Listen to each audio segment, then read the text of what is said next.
Hey guys, this is Classic Gamer 21 here, and just like to do a bit of an update on all my consoles. And I haven't done one of these videos for about 2 years, so it has been a while. But yeah, just to update you, most recently I have picked myself up a Sega Dreamcast off eBay.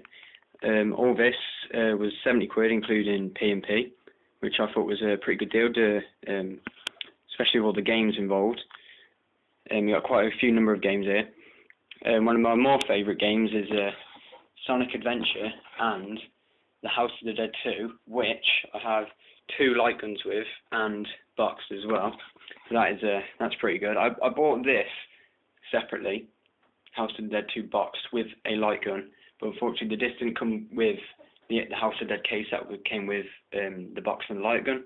But I bought a separate Dreamcast, obviously, or I wouldn't be able to play it anyway, which fortunately for me came with House of the Dead 2 and a spare light gun, so I can now play split screen with my friends and whatnot. But yeah, Sonic Adventure, which is probably the first great 3D Sonic game, is really good. I'm halfway through that so far. It's a really good game. And moving on to the Dreamcast itself, Dreamcast, very, very good system. Must have been absolutely excellent for the time, which was released in 1998-99.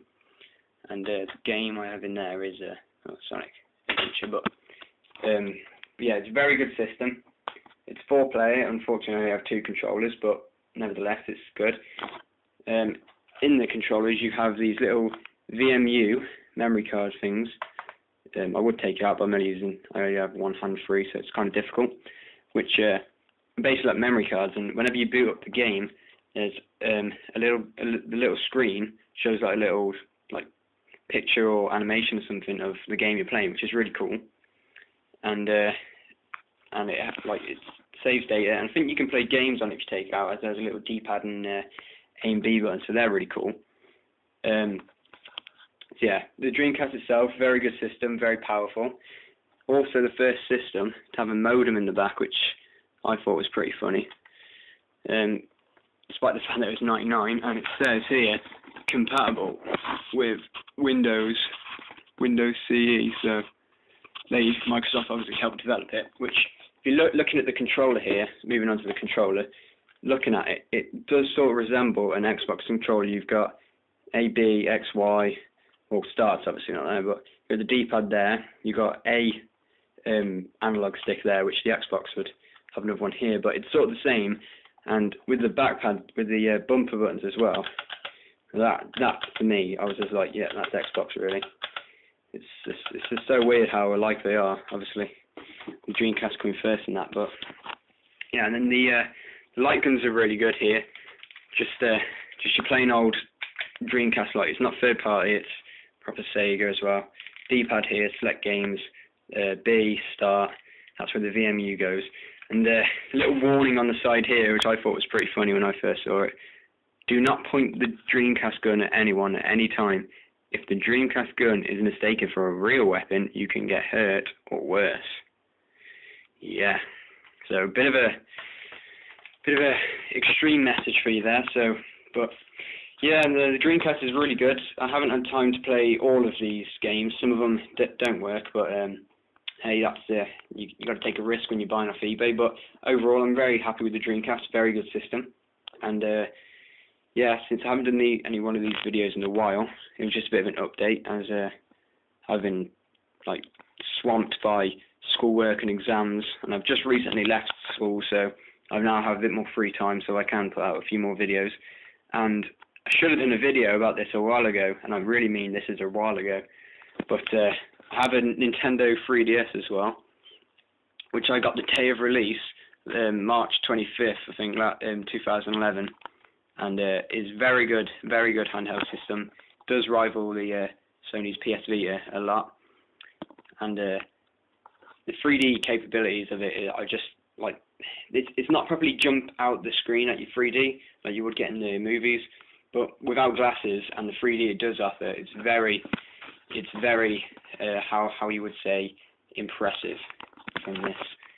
And basically with the box. It's just really nice, cool box. And I got like the first model, so it's just a normal aqua blue, as it says down there, aqua blue. And basically, it comes with the DS, a charger, obviously, charging dock, which is what this is in now, which is basically you plug the power cord into the back of there, and you just plug the DS here. It's got a few metal hooks there. I don't know if you can see. Hold on. It's got a few metal hooks here, which go into the back of the 3DS itself, and then voila, charges. And also comes with AR cards, which is augmented reality, sorry. And they basically, whenever they're on screen, when you point the 3DS camera in a certain software you enter, they will like little like holograms will come up on the screen, and it changes like your surroundings. Say if I'm playing on my bed here, if I put the card down, then it will like make lava out of this, and it's really cool. It's very good. And SD card, which is obviously to hold more memory, and a really cool little pen which extends instead of just being permanently one length, which I think is really cool. So the 3DS itself, without games, is really good. You can also do this game called Face Raiders, which is you take a picture of your face, and then as you move around your surroundings in your room, little face helicopter things. I know it sounds really weird, but little face helicopter things pop out, and you've got to shoot them, and you progress through the levels, and it's really cool when you like add faces, get your friends' faces and family and that. It's really cool. Now onto the games. And the first game I got with the 3DS was Super Street Fighter 4, because this is when the first titles are coming out. So the first game I got was Super Street Fighter 4, and apart from Street Fighter 2 on the SNES, I've never played Street Fighter before, and I'm not really into the actual franchise itself, but I got to say this is a really good game. The graphics are really sharp, really colourful, and the 3D just enhances that and just makes it all seem, you can just feel the depth, especially in the mode called 3D mode. And all the characters are there, and you can play online, which is cool because with the 3DS now you don't have to have Wi-Fi. You can hook up to your wireless network, which is really cool. But beware, online there are some maniac people who would just kick your ass in this game. So you've got to be prepared to lose if you're a noob or beginner like me. So yeah, Street Fighter 4, really good game. And the next game I got was Ridge Racer 3D, which I thought for a first game was pretty good, you know. I'm not too much into racing games. I mean, I like Need for Speed, I like Gran Turismo, but I'm not too much into Ridge Racers or any of these other like PGR. I'm not really into them. But it's a good game. The races get a bit repetitive, as sometimes you find yourself in the lead for most of the game. But it's really good. 3D's good, music's good, and the gameplay is good, and graphics is pretty sharp as well, which is what you expect from the 3DS, as it sort of resembles GameCube graphics, which for a handheld before the PS Vita was pretty good at times. So yeah, good game. Now, the next game I got was this absolute masterpiece of a game, and you all know this is my favourite ever game on N64. Well, how psyched was I when I read in Nintendo magazine that they were releasing 3D version of this game. I was going mental, and I pre-ordered it like weeks before it came out, got it the day it came out with, this is the original case, this is the case the game came in. On the back, it's just some art, some screenshots from the game, which just look so awesome. And this one here, which was the collector's edition, sort of, and it's exactly the same really. It's just a bit different, and gold case, and basically that's basically it. And there's a game in there. I like putting in the gold case because the gold case is cooler. And this comes with the limited edition gold case and the poster here, which I have just there, which is Link on Epona in Hyrule Field, which is just awesome. But yeah, this game is just so cool because not only are the graphics better and all the drawings have like been redrawn and everything just looks so much cooler. Is in 3D. There's a few. Well, it's not really different. It's just that you get more hints. But I already completed the game on N64, so but it was just cool playing this through on 3D. And the main thing is that it's portable, so you can take Ocarina of Time on the go, which the idea I thought was just awesome, because it's one of my favourite games, and for years I've been playing it on the N64, which means I've got to lug it out the cupboard, set it all up on the little TV, and start playing, and the area will be crap and I won't get a good picture. But playing it on 3DS is just awesome, especially the 3D. So yeah, this game is probably my favourite game. So the next game I got was at Christmas, which was Mario Kart 7, and this also, obviously, it's Mario, it's going to be a good game, but this is a really good game. All the courses are really well thought through. They really take advantage of the 3DS 3D. It's a lot like Mario Kart Wii. Instead, you now have coins on there which earn you bonus items, which you can upgrade your carts and that, which is really good. And you can do online, and you can do Wi-Fi with people like you could on Mario Kart DS. The only problem I have with this though is that unless you don't have another person who has a 3DS as well, it can get a bit boring, because with Mario Kart Wii,